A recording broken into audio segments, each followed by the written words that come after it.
In this video, I will be explaining you this derivation. Already in a video, I have explained this diagram. Okay, so if you want to know more about this diagram, or if you want to get a clarity about what I have drawn here, go and check out that video. You can find that video on my playlist of calculus of variation and integral equations. Okay, go and check out there on my channel.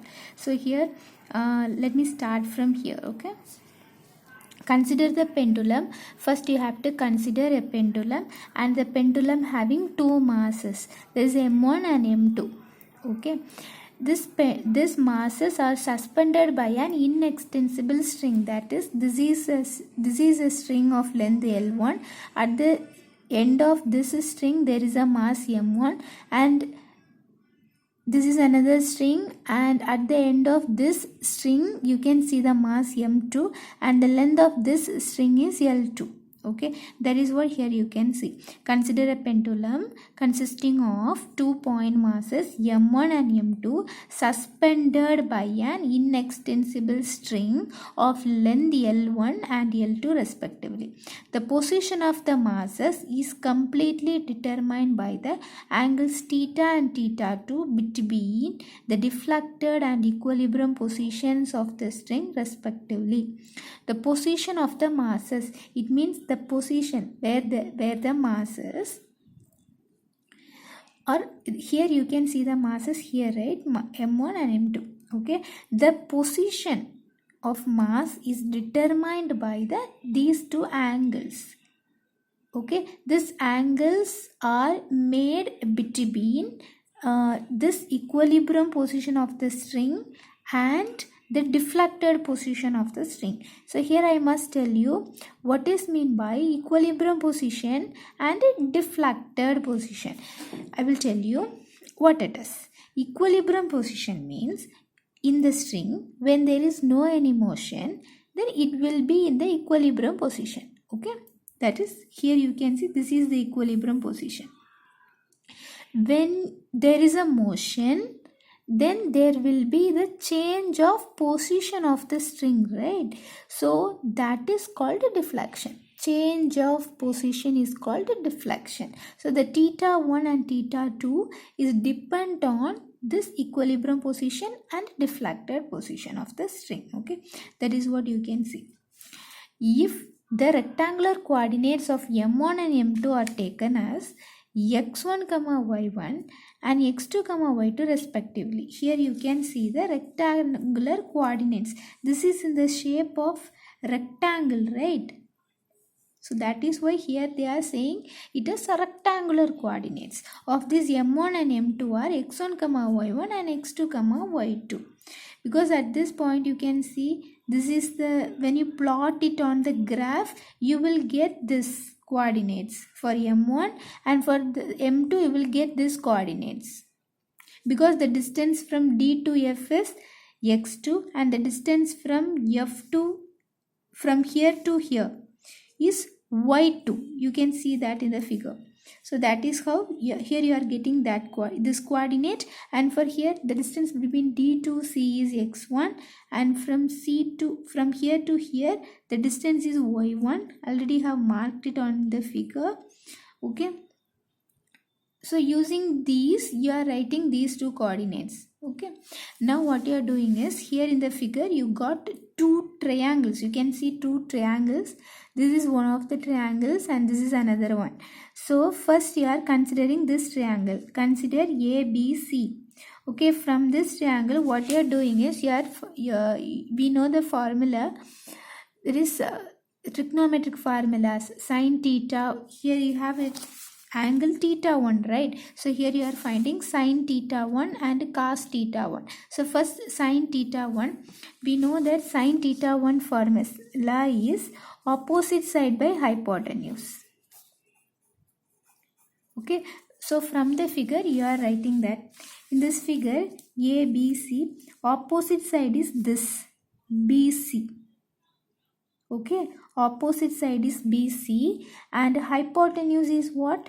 The side opposite to the 90 degrees, right? So this is hypotenuse. So the length of this side is L1, right? So that is how here you are writing sin theta 1 is equal to x1 by L1. So from here you are finding x1. That is, now our intention is to find x1, y1, x2, y2 values. Okay, to find these you are doing all these things. So consider triangle ABC. So from this, when you find sin theta 1, you will get x1 value. Similarly, when you find cos theta 1, you will get y1 value. Okay, now consider another one triangle that you can see in the figure, CEF. So here also you are finding sin theta 2. Okay, in this triangle our angle is theta 2, right? So that is why here you are writing sin theta 2 is equal to EF by L2, opposite side by hypotenuse. So from here you will get, you will find EF value, so that you will get this. And now you are finding cos theta 2. From here you will get CE value. And already I told you our intention is to find what? x1, y1, x2, y2 values. So here to find x2 values, we know that from the figure x2 is equal to DE plus EF, right? So that is what here you are writing. x2 is equal to DE plus EF is equal to, what is DE? See the figure. DE is x2. DE is DF is x2. Okay, from D to F is x2. What is DE? Look at this. For BC x1, the same distance, there we have the same distance, right? I will tell you, BC and DE will have the same distance, right? So that is why here in the place of DE you are putting x1. And plus EF is equal to, you have the value of EF, just substitute it, and from this you are getting the value of x2. And now find the value of y2. Y2 is equal to AB plus DB. AB plus BD, right? AB plus BD is y2. So in the place of AB you are putting y1. We know that, right? AB equal to y1 and BD equal to C. BD equal to C. BD equal to C. That is, the distance BD and CE will be the same, right? From here to here, the same distance, CE will also have the same distance that BD have. Okay, so that is why here you are putting CE instead of BD. You are putting CE from the figure plays a major role. Okay, y1 minus, so from this we have the value of CE, just substitute it. So from now you got the value of y2. So you found x1, y1, x2 and y2. Now what you have to do is, after finding these, you have to find x1 dot, y1 dot, x2 dot and y2 dot. That is, you are differentiating with respect to t.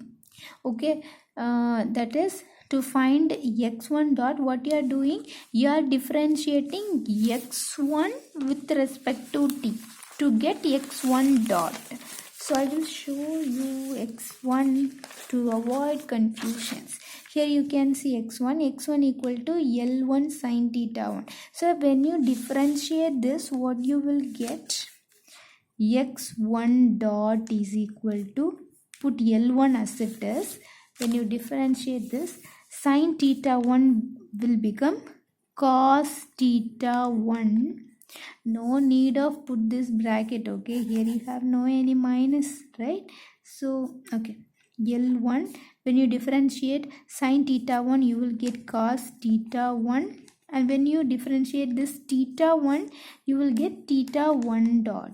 Okay, so the value you got for x1 dot is L1 cos theta 1 into theta 1 dot. So that is what you will get here. Okay, similarly you will find for, you will differentiate y1, x2 and y2, so that you will get x1 dot, y1 dot, x2 dot and y2 dot. Now what we will do is we will substitute all these values in a formula. That is, here you can see the formula is, this is the formula for total kinetic energy. Okay, the total kinetic energy is given by T is equal to this value. So in the place of x1 dot, y1 dot, x2 dot and y2 dot, you are substituting the values. Okay, I will explain you the substitution in another video.